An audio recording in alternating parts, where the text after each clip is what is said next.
ఈ సినిమాని తలపెట్టినప్పటి నుంచి అందరూ కొత్తోళ్ళతో చేయాలి ఫస్ట్ అని చెప్పి కొత్తోళ్ళ కోసం దాదాపు ఒక 6 months పాటు ఆడిషన్స్ చేయడం జరిగింది.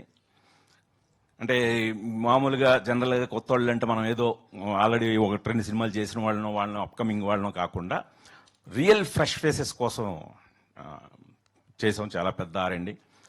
సో ఆడిషన్స్లో విఘ్నేష్ గవిరెడ్డి దొరికాడు, పృథ్వీ అడ్డాల దొరికాడు, లిఖిత ఎలమంచిలి, ఇలా ఇంకా దాదాపు ఒక 20 మంది వరకు కొత్త వాళ్ళందరినీ కూడా మేము ఆడిషన్ చేసి ప్రతి ఒక్కరిని కూడా వాళ్ళ టాలెంట్ చూసే సెలెక్ట్ చేసాం తప్ప ఎటువంటి రికమెండేషన్లు కానీ ఎటువంటివి లేవు.